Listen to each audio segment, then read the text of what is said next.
Y en esta presentación lo que vamos a hacer es plantearnos la utilidad clínica de todo lo que acabamos de ver previamente, que realmente ha sido un resumen excelente y que merece la pena que tuvieseis una foto del último slide. Vamos a hablar de los avances en biometría y de los límites en el cálculo de la potencia en la lente intraocular, y daremos algunas recomendaciones para que las llevéis a la práctica clínica. Las dos preguntas principales que vamos a responder, que ya las respondió Kane en el 2021, serían qué fórmulas tenemos disponibles, ya la habéis visto previamente, y cuál es la más precisa. También nos han hecho un excelente resumen acerca de la precisión. Y por otro lado, qué dispositivos tenemos para realizar este tipo de cálculos.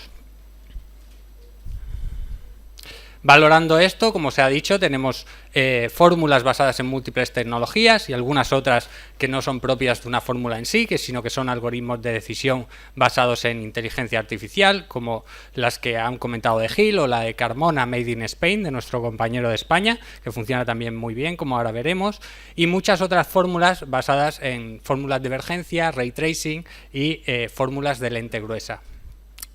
Quizás lo importante aquí, si nos vamos a los estudios, nos vamos a valorar estudios con amplios tamaños muestrales, porque estos son los que nos van a llevar al real life, a la vida real de cada uno de nosotros en la práctica clínica. Nos encontramos dos estudios principales, que son los que utiliza principalmente Kane en su review, uno con 18.501 ojos y otro con 10.930 ojos. Y una diferencia importante entre ambos estudios que ahora vamos a valorar, y que es importante tenerla en cuenta para entender por qué se producen estos resultados más o menos buenos con una fórmula u otra. Aquí tendríamos la gráfica que veíamos anteriormente, donde veíamos que Kane en su propio trabajo, planteaba la fórmula de Kane como la mejor. No discuto ello, evidentemente los resultados son muy buenos. Quizás lo que deberíamos plantearnos es en qué grado la mejoría de esos resultados deben hacer que nosotros cambiemos la práctica clínica diaria. Recordar todos que tenéis instrumentos para realizar el cálculo de la lente con unas fórmulas incluidas ya, y utilizar una fórmula como la de Kane os va a llevar a tener que utilizar un calculador online. Con eso os va a llevar más tiempo y es algo que no podéis hacer en todos los pacientes. ¿En qué pacientes habría que hacerlos? Pues más o menos en aquellos que habíamos hablado, que están en los ojos extremos sobre todo. Si nos vamos al primero de los estudios, que sería el anterior, veíamos que la diferencia entre los extremos de todas las fórmulas que tenemos disponibles no excedían más allá del 10%. Pero el estudio previo estaba realizado siempre con la misma lente intraocular. Cuando nos vamos a estudios en los cuales ya valoramos la situación de poner más lentes intraoculares, vemos que esas diferencias de hasta el 10% se reducen a un 3%. Y esto supone que si valoramos la imagen que tenemos ahora en la diapositiva, tenemos dos muestras, una a la izquierda y a la derecha, esa es la práctica real, y la práctica real es que solo este paciente iba a mejorar el hecho de que yo cambie toda mi práctica clínica por utilizar un calculador online.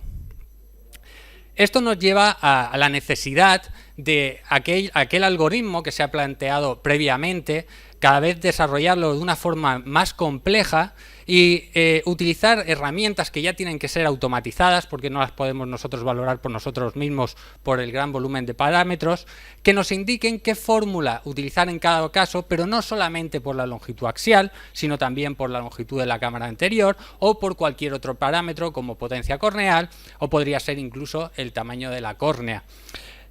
Si nosotros incluimos ese nuevo algoritmo de utilizar todas estas fórmulas y todos estos parámetros, particularmente en este estudio se utilizan 3 parámetros que son longitud axial, potencia de la córnea y ACD, nos encontramos que la mejora marcada en rojo que tenéis, tendríamos la cuarta columna, que sería utilizar 4 fórmulas para tomar la decisión, nos llevaría a una mejora de en torno a un 5, 6, 7% de los casos, ¿de acuerdo?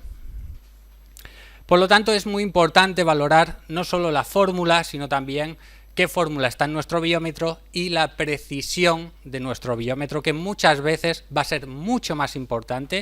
Es decir, las medidas son realizadas por humanos y los humanos cometen más errores que las fórmulas. Por lo tanto, hay que prestar especial atención a todos estos instrumentos.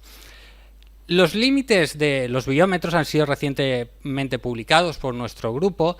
Tenemos todo el listado de biómetros actuales basados en distintas tecnologías y marcan cuál es el umbral, cuál es el límite que no podemos superar. Es decir, cualquiera que venga y nos diga que tiene un 100% de ojos normales en 0 dioptrías, hemétropes, nos está engañando, porque no es físicamente posible.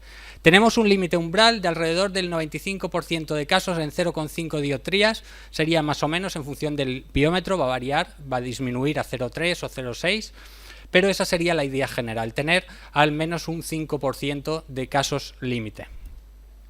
Teniendo en cuenta esto, nuestra recomendación, más que perdernos en un mar de fórmulas y no llegar a tomar una decisión concreta, creemos que es más importante que pongamos el foco en aquello que estamos haciendo en el día a día. Tenemos instrumentos, en este caso vemos el calculador de Pentacam, donde podemos ver que podemos utilizar distintas fórmulas. Os recomiendo de estos algoritmos que hemos visto antes, seleccionar unas 4 fórmulas y plantearlas con vuestra lente intraocular para poder realizar una comparativa, pero no sin antes optimizar la constante. No utilizar constantes de fabricantes para un instrumento si os cambiáis a otro instrumento, porque los resultados no van a ser iguales. Y finalmente, algo muy útil,